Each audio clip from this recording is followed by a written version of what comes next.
You coached a lot of guys that were successful, but to have a guy living in Mountain Brook, this guy's really made it in Bryan Passink. You getting ready to go over to the Legacy Arena today to watch the Mountain Brook take the court at 10:30 this morning, Brian? Tomorrow, right? Is it tomorrow? Oh, my bad. Yeah, you're right. It is tomorrow. I'm sorry. Yeah. And I don't know. I know my daughters. I was signing stuff this morning so they could ride the bus over. Should be a big crowd over there. That tournament's so much fun. That's one of my favorite weeks of the year. I love how they do the boys and girls together, all classifications. Wish I could just take the entire week off and go down there. I think they do it right. It's just a lot of fun, and for anybody who hadn't been, I highly encourage it. It's a good time down at the BJCC this week. Yep, that. Just comment on the game last night, if you will. What your thoughts were? Well, it was a great win for Alabama. I thought the way they came out and defended a really good offensive team in South Carolina set the tone early, and they were able to sustain it. I thought it was Alabama's best defensive performance of the year. I thought they just came out with a lot of focus and energy and toughness.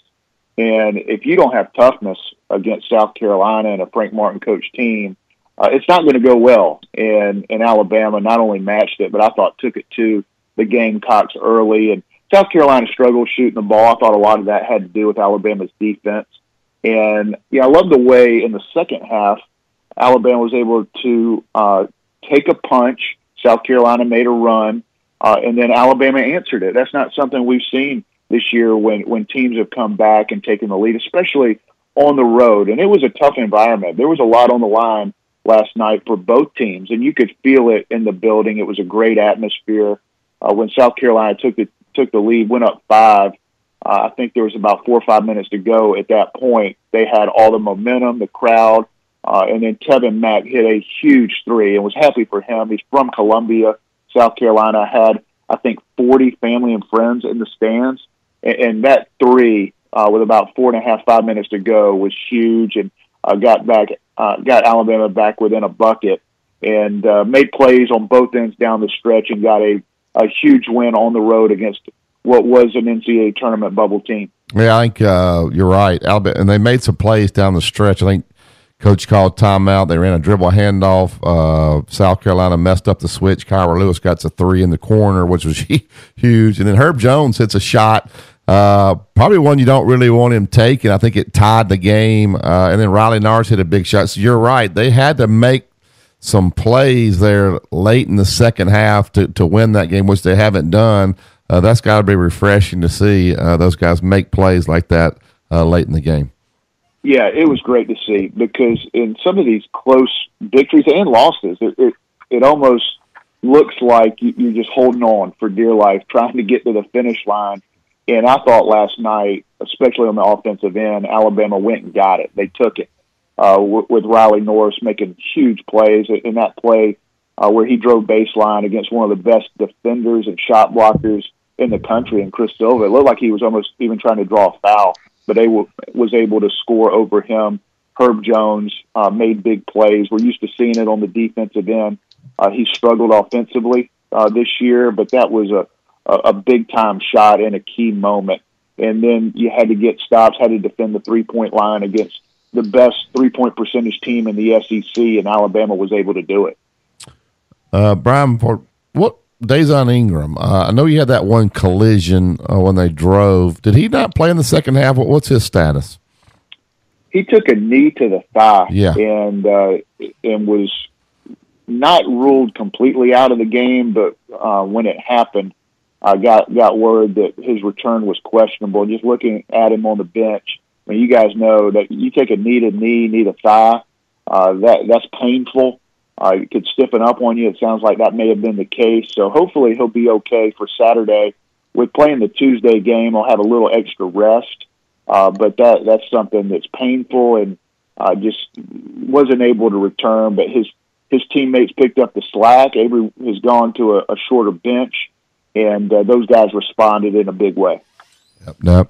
I don't really have anything. I guess I assume that Avery will stay with a short bench, which is course, that's the way I always try to play with a short bench. That doesn't mean anything, but I think you get your best players playing the most minutes is the only thing I think.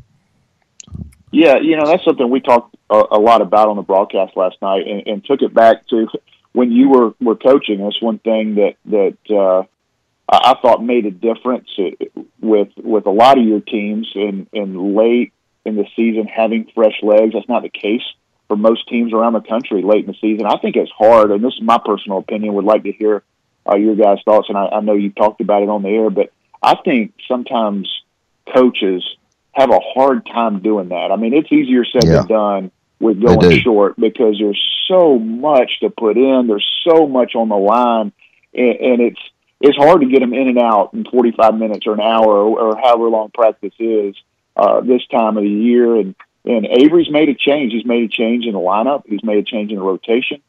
He's changed the practice time and trying to give his guys fresh legs. So, I give him a lot of credit. Not easy to make those types of changes late in the year, but at least as of the last couple of games, it looks like it's paid off.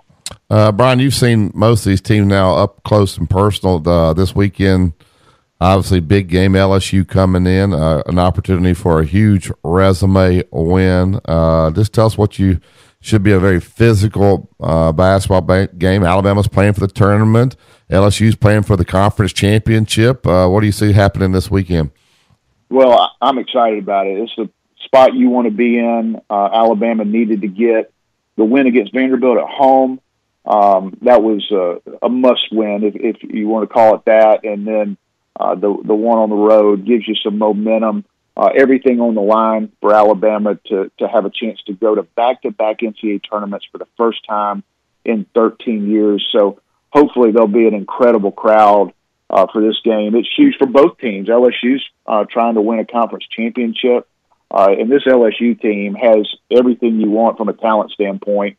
Tremont Waters at the point, not sure. I would assume he would play. I know he's been out with injury or sickness. Not exactly sure what's going on, but he's one of the most difficult players to guard in the country.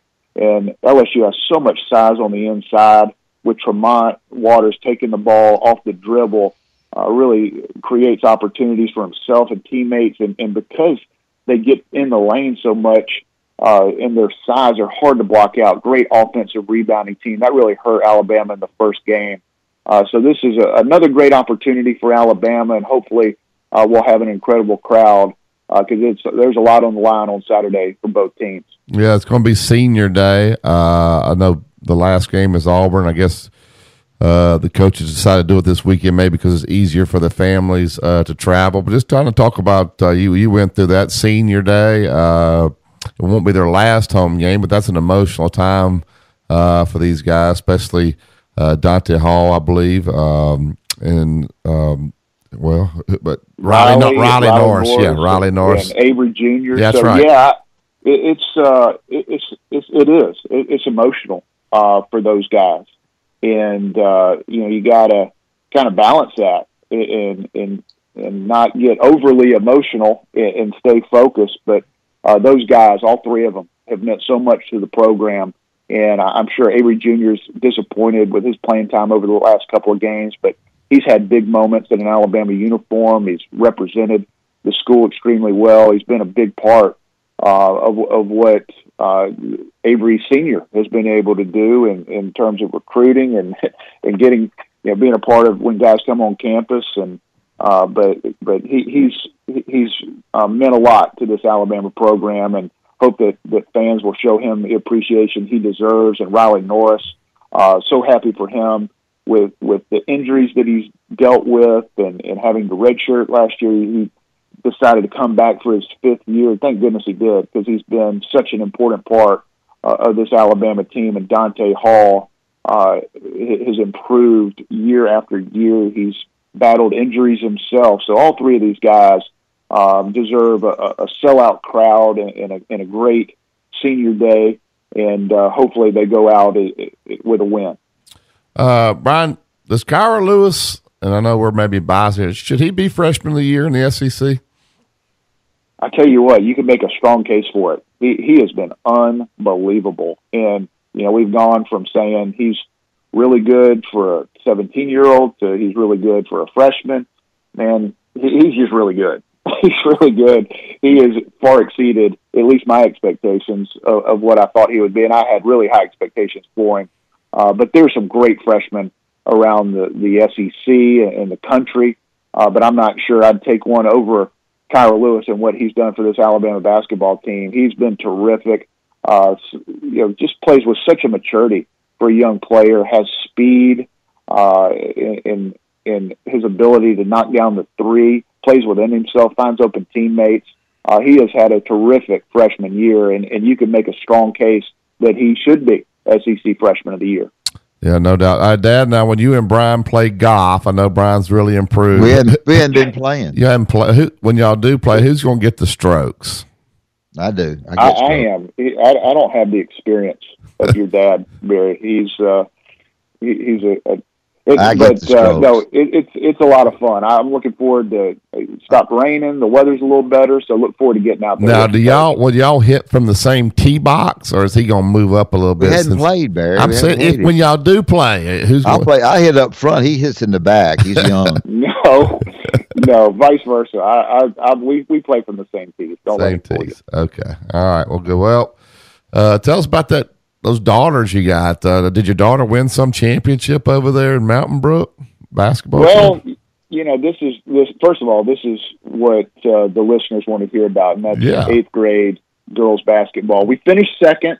It was a great year. Well, we played a tough Barry team, and we need to go through. Maybe next time I'm on, we could go through that game in detail. But it was a good year, and now our focus is turned to supporting Mountain Brook High School, the boys team, tomorrow at the BJC. Second, wow, team. That's that will be a great game though. Mountain Brook taking on Lee. I think both teams 29-3. So if you get to any game, I would highly recommend getting to that one. Bryan, I know you guys had a late night. I appreciate you being in with us this morning on Inside the Locker. Good luck this weekend. We'll see you down the road. Appreciate it. Thanks. All right, thanks for having me on, guys.